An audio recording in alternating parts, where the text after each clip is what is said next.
we fix our public system in Ghana, that will be the day Ghana will be on the right path. Because the bad habits in public sector, right now, some private institutions are following on to that. And for me, it's about opportunity. So if it's doctors, let's have a policy to train more doctors. Look, we've got intelligent people here. They just need opportunities. Nationalism used to be a thing. I mean, there's still far-right nationalists in other places. But for the broader majority of liberal-thinking human beings anywhere in the world, the idea is, how do I live the most fulfilled human experience possible, period. If you know how many doctors have left, you know how many pharmacists have left, there is some hopelessness that scares me. So hi guys, how's everyone doing? My side, life is great. LG. Okay, how about you, Caleb? Insane. Okay, and you, Clara? Blessed and highly favored. Nice. So have any of you heard of the term Japa? And what does it mean to you? Let's start with you, Caleb.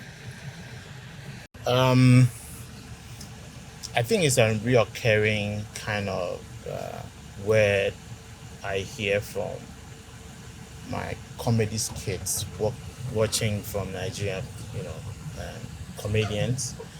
So I know it as a word that could be, in our own kind of diction would be like boga, right? Leaving your country overseas with an aspiration of doing better, sort of, yeah. So it's not a term you typically use, but you've heard of it. I know what it means. Okay. I wouldn't use that term. Okay. Normal, talk. Okay. Then please let people know what exactly you do, because we are interested to know what you do and why you don't use Japa. Because I don't think you are like the everyday Ghanaian. Okay. What do you do? So I work in education and philanthropy. Okay. I work for a US-based foundation. We've been working in Ghana for the past 15 years. I think we are more Ghanaian than even US. And so this is a space where I work. So I work and eat and breathe education and philanthropy. Okay, nice. And then, Will, how about you? What do you do? And please answer the question about the Japa. What do? I lead an institution that has been playing a role in kind of getting young people to consider entrepreneurship as a legitimate path. And we've been doing this for 11 years, investing in early stage founders, building infrastructure to support them, and finding capital to support their growth. And we do this. We are focused on 3 communities: tech entrepreneurs, social entrepreneurs, and creators. That's Impact Hub. That's Impact Hub. Okay. And do you use the term Japa? No, I don't. I do work with a team of people, average age is 25 years.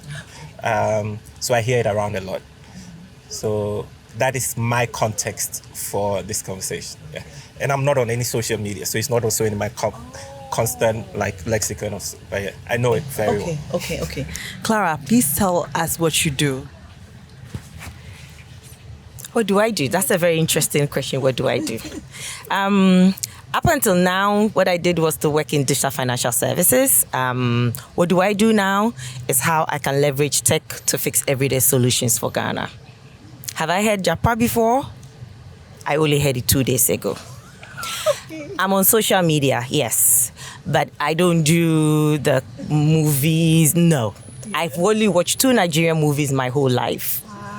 I just try. It's not really my thing, not because to say, but that's not an area that I definitely spend time on.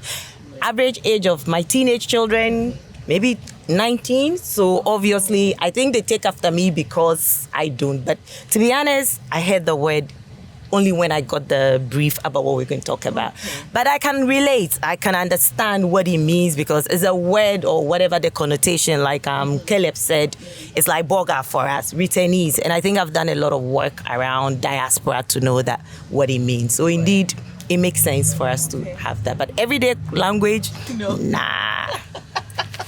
I like that. So for those who are watching, Japa is the act of leaving your home country where one is experiencing economic hardship with the hope of seeking greener pastures. The term is derived from Nigeria, like we already established. So why do we think that in recent times, people Japan or people leaving their home countries, especially Ghana, since we are in Ghana, has become so popular? Like, why is this happening? Let's go around like this. Clara, we'll start with you. I think when I sat in the car, the first thing I said was that difficult times calls for desperate desperate measures, and I think even Stevie Wonder, in a nice way, can see that things are hard. He's Ghanaian now. I'm sure he's just retiring here, but on a very serious note, I think I take just things in the last how many years, the way things have deteriorated. So to be honest, I can understand why every young person thinks that the solution is out there. Are they right? Are they wrong? Who are we to judge them? I think at the end of it all, we wish things were different, or we wish conditions may be better suited. All of us in this room, I think we've just realized that we're all working to make sure that we either create jobs in what we do, sustainability, scaling our businesses, and all of that. So I think on a very serious note, even though it connotes like people leaving, we laugh about bloggers coming back, returnees. I've done a lot of work around the diaspora about returning migrants in the last 4 years. And I can tell you that there are concerns. So if the youth are seeking to leave, I'm not one to say don't leave. I think at the end of it all, it's a personal choice. But if you're going to leave, there are legal ways of leaving.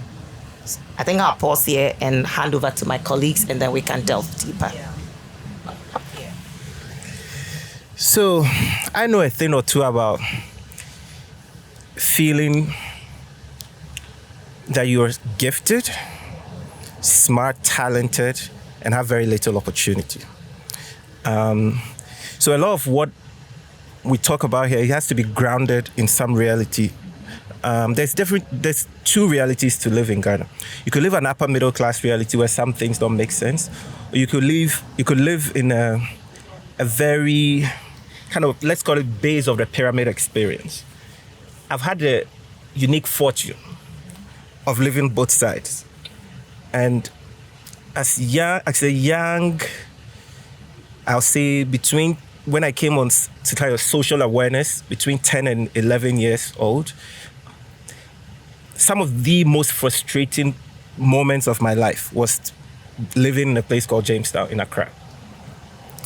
And realizing that this is not how people should live, realizing that you have more talent, depth, and kind of capacity for things that do not exist in your environment, and being super frustrated by it, and yet feeling helpless. In my case, too young to do anything about it. Eventually managed to do something about it at 16 and getting fostered out and all of that. But I know a thing about that level of frustration. And if you exponentially expanded it to a broad group of people, a generation of young Ghanaians educated, with a view of the world that is shaped by social media, they can see what their peers do around the world, they have more responsibility, more opportunity. I completely understand the mechanics of why this is happening. Now, that is on the local side. On the global side, we also have developing economies with aging populations and all these things that are trying to bring talent to fill gaps in their market. Those two are a perfect match in a market economy. There's supply somewhere and there's demand somewhere. It's pure economics at play. Now, this is where sentiment comes in, and patriotism and all these things.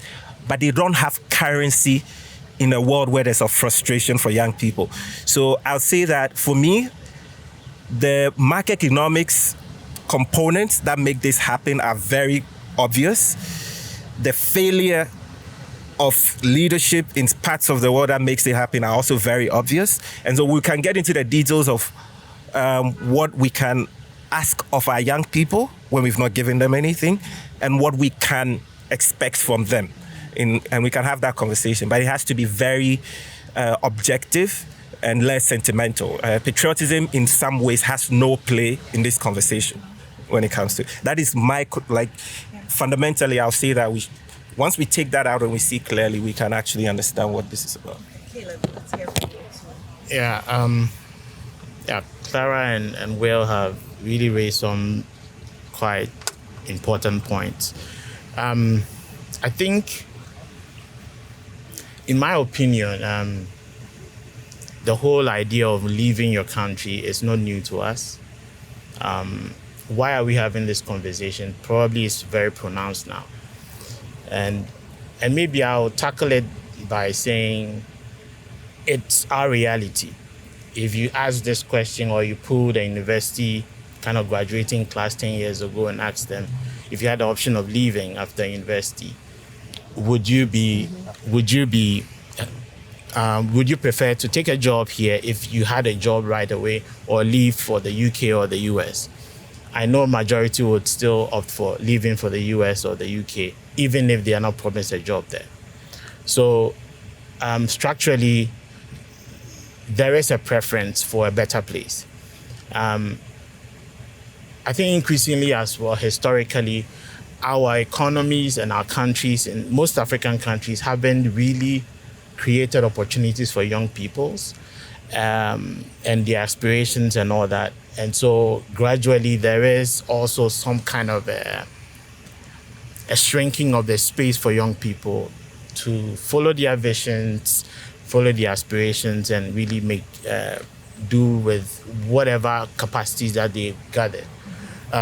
So I would say there is that bit of kind of a gap that has always been there. There's gap that, build up appetite to prefer something else. It's very structural. I know we are discussing a symptom, but it's very structural. Our economies are not really transformed. Industries are not really there to pick up labor. The global economics for Africa, I would always say that it doesn't favor Africa. We are, pushed into this aid space, and trade doesn't work for us. So that is this bit of the external pressure. Internally, I think our governments as well have not really risen up to the occasion. Recently, I had this kind of feeling that our governments, most African countries don't really carry the national spirits with them. They carry the aspirations of political parties and governments. And so there is always a missing link, whether you're talking at national level or even at the regional level and even continental level, right? So there is a missing link. There's some kind of a gap. And so there is that broad issue there. Why is it pronounced now? Why is it pronounced, and really bidding this conversation we are having? I think we just came from a pandemic, right? Global economies are suffering. If you're already suffering 10 years ago, as Africa, you would suffer more now. So there is a lot of constriction of our spaces. Again, if this is global, the powers there be that manage the economies of nations are also always not fair to Africa. I really need to say that, and we need to own up and speak out on this. And I think that has also created a lot of, pressures, instant pressures within countries. And so why are people really leaving? Because it's just a moment where it's just tied up to the extent that, the pressure cannot be maintained. And so people have a need to really leave. The other thing too is it's not just a demand or a supply side. There is both sides. The labor market in the development world has also pulled back. There are a lot of nurses in the US and the UK that are not willing to go back to work. The care industry, a lot of people have pulled away. And because we have a more global world with a little bit of mobility for people, there is also kind of a drive of people moving outside most places where there are no opportunities to places where it is opened up. So it's also a market. We need to just realize it is one thing to be, you have the local challenges, but also there is a market for it, because it's not just young people. There's also, I think the most scary ones are the skilled professionals. Mm-hmm. If you know how many doctors have left, you know how many pharmacists have left. In my own space, I know how many auditors and, have really left, and it's a little bit of also that market bit. People are going to places where the space is there for them. But for me, there is some hopelessness that scares me, because a lot of young people are not moving out just to carry on a career or anything, but there is a sense of hopelessness, and that is scary. We can have tight economies, we can have moments where there's no kind of future, but then to lose hope as a young person is quite deadly, is fatal. And I think that for that, our all stakeholders, not just government, I don't think if we leave it to government, it will get solved. Everybody needs to be worried about this, and we need to talk more about it. And speaking of the hopelessness and social media, as Will mentioned, people being exposed to opportunities out there and what their mates or counterparts are doing out there and all that. There was a meme I saw once. It was actually meant to be funny, but it was sad. The meme said that if the colonizers came back today and colonized us, and then we were supposed to get on the slave ship, without any question, people said they would get on that ship for free, just so that they can end up anywhere else but Ghana.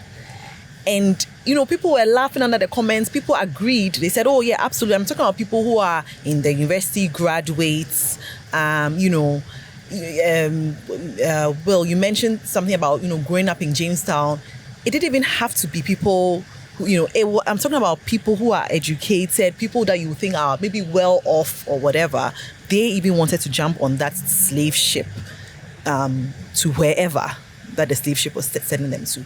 So that sense of hopelessness is definitely there. Now, we also mentioned skilled workers leaving and all that. So that brings me to my next question on brain drain, right? We speak a lot about brain drain, and people also say, "Oh, but people are graduating all the time. You can always fill some of these roles. It doesn't really." Is this something that we should be worried about, or is this something that can actually affect the economy? What are your thoughts on this, Clara? Look, I think this issue on brain drain has been with us, at least since all of us in this room got to, from primary school to high school to tertiary. So I've always maintained that, look, yes, government spends to where we have government spending money, because in Ghana I don't want any issue on free basic education. That's not the discussion, but at least we know that public universities are funded. If you're looking at professionals, we all go through, we all went through public universities, most of us. We all had opportunities to take a student loan if the student loan was available and you applied and got it. So basically, government has played a key role in funding education in Ghana. Over the years, we've seen that go to almost zero. The last time I had this conversation about brain drain, we're talking about medical schools. And I was told that most of the medical students now pay. So to be honest, if even a Ghanaian medical student is paying similar to what a foreign student is paying, to be honest, what's the compulsion when the person is done to stay on? I've had this discussion, and I've always said, look, growing up, my earliest memories of seeing foreign doctors into Ghana were Cuban doctors.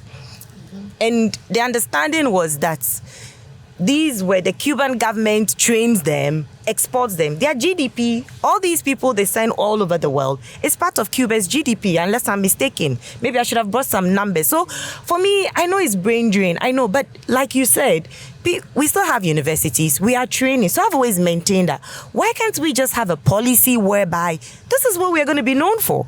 Everybody, you go to Rich Hospital. We still have Cuban doctors coming to Rich Hospital. If the Cuban government hadn't put in a policy to look at how they'll train more doctors, how are they going to export doctors to save the world? So, I think the discussion here should be that we've seen that kids need opportunities. We need to ensure that they've got the room to grow. We need to build skills. We are skillful people. Look, I always maintain, I went to a nail parlor to do my nails, and I realized that all the young men there were of Nigerian descent. So I turned around and I said to myself, why am I here? And all the people who are male are Nigerians. I'm not saying it's a bad thing. It's good for the regional integration trade. That's what ECOWAS stands for anyway. But I asked, why am I not seeing Ghanaian young men learning how to do that? And one of the girls was like, Auntie Clara, my brother is a good artist. He can draw everything, but he refuses to learn. And for me, if you can sketch, you can draw, why can't you do nail art? When I travel all over Europe, all the nail places you see, they are men. So I asked her, why is your brother? I said, oh, there be a Mejuma. If this is the mentality that at this rate we're still going on a Mejuma, I don't bring my son up to be a Mejuma. Kojo does everything. If I ask him to do it, whether he wants to do it or not, he would do it. Yes, he would object, but if I want him to do that, he would do it. So I think we've reached that stage whereby I think it's about skills. It's about empowering the youth. So even if we empower you and we give you the skill, then you can go and say, oh, I'm skillful. If I leave the shores of Ghana, I'm going into a certain skilled role. Why do you think places like Canada and all of these people, like Will mentioned, they've got aging population? Look at Japan. Look at when the pandemic reached. Most of the people in Spain, Europe is looking for people. If you go to IMO now, looking at migration, they used to look at integration. Now they're looking at how they can send us out there because we need to have skills to feed their economies because they themselves have that challenge. So I've always said that it's not about brain drain. And to be honest, can we stop using that word brain drain? Because what is brain drain? You've trained me, I'm skillful. The challenge is to make sure that we put in the measures to train more people. We claim we are giving free education and all of these things. Where are all these people ending up? Where are the jobs? Public sector is choked because public sector people won't even leave to give young people. I've always maintained the day we fix our public system in Ghana, that will be the day Ghana will be on the right path. Because the bad habits in public sector, right now, some private institutions are following on to that. And for me, it's about opportunity. So if it's doctors, let's have a policy to train more doctors. Look, we've got intelligent people here. They just need opportunities. If you want to make sure that we have a quota of how many people we want to export as doctors, let's put a policy. Ghana used to export teachers. I've got my parents or even relatives or people who were peers of my parents who used to go on sabbatical. A lot of our generation, our parents who are lecturers, it was like every 3 months I'm looking for A's dad. I know between September and December, he's gone to teach somewhere and he'll come back. So I think we just need to have a policy whereby we are going to train doctors. Even if we do that, we had that free zones thing whereby it was 70-30. I think when the free zones was created, that 70% export, 30% in country. Why can't we adopt the similar thing that we train doctors, we want to export them, but we would fill the ones we've trained. If it's teachers, we've trained teachers. There are countries in the UAE and where have you who need teachers. So to be honest, when I look back, I'm like, look, we have the opportunity. The youth can be skilled. Look, there's so many ICT courses that are free. Instead of sitting down with your phone to be on YouTube, you're asking me, I don't waste my time watching all those things. If maybe I have some downtime, I'll see some funny things and I'll laugh. But I think I need the youth to be mindful. There's no reason to be hopeless. Hopelessness is when you are not blessed. Hopelessness is when you open your eyes and you are not blessed to see what the country has. I get it, it's hard. But I think that if you look around, look, I have opportunities where you even just call somebody to come in and intern for a week or two. They won't come. So to be honest, if you are hopeless and somebody wants you to come and even when you give them jobs, they are very transactional. I have a situation where I have somebody working for me. Even the National Labor Law doesn't give. I never got more than 3 months for maternity leave when I had kids. She's been gone for close to a year. I'm still paying her salary because in my mind, I'm like, I've brought you from nothing. I've trained you almost a year. I sent an email asking, oh, are you coming back? Because I'm realizing I need to fill that. I haven't even received a response to that email. In my time, your boss sends you an email, you don't reply. That's it. You know, so Yeah. the problems are twofold. But I think that the issue is not about brain drain. The issue is having that policy whereby we know we've got the youth. Look, the youth make majority. What's the 37%? What's the last census? The youth, even across Africa, is the majority.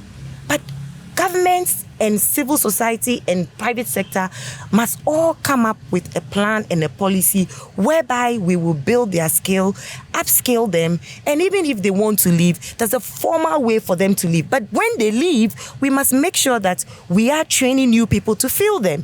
And when you reach retirement age, it means that we would find you to support. Look, we have a system, last job I did, I was telling with the UN, whereby Erasmus Plus, I don't know those who have, most of the lecturers there are people who have retired and they use them to come and teach us.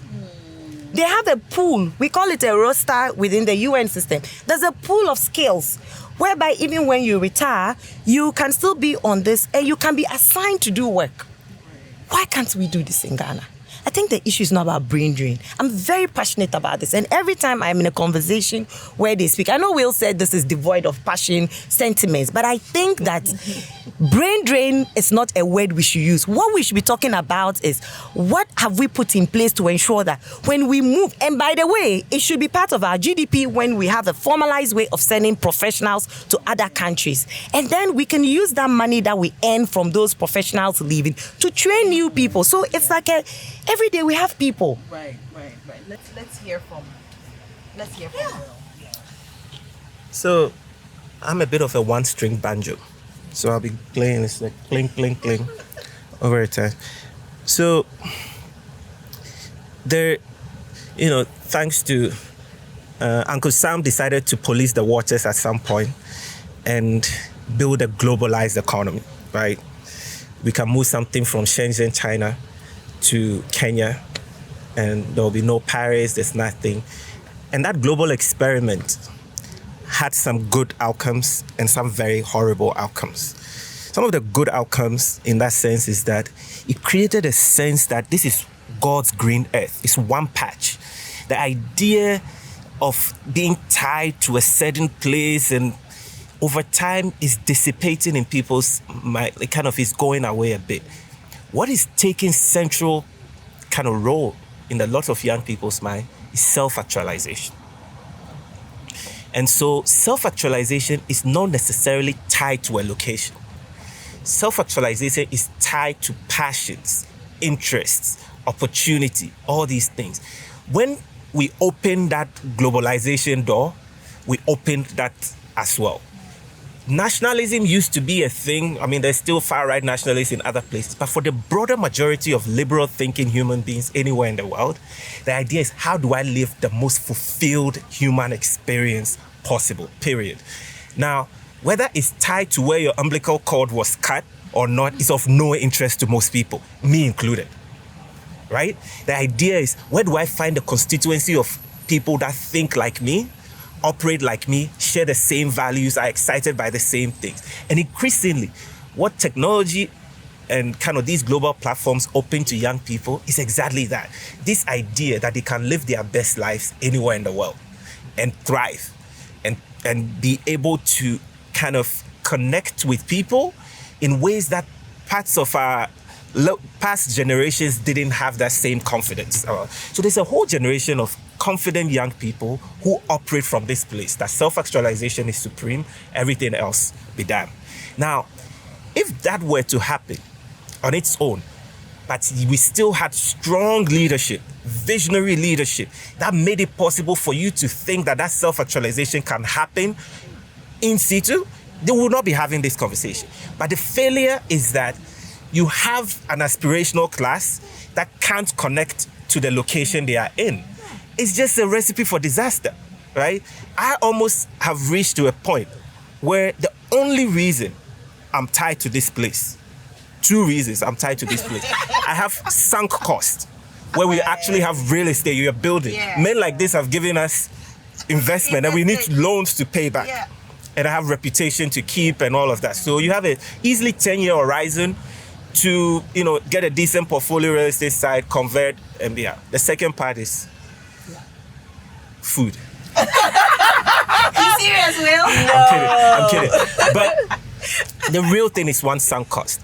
And if I have managed to find opportunity in this car, more than most people, I found capital, I found great talent, I found purpose, I found community, and even I occasionally have doubts.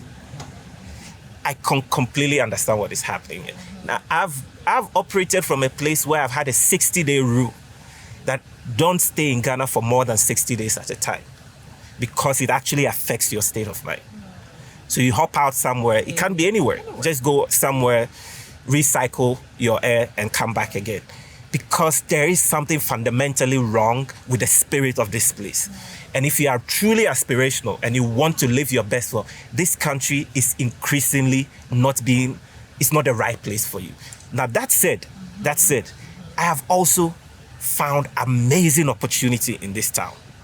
Amazing. So I am not in the class where the frustration leads to hopelessness.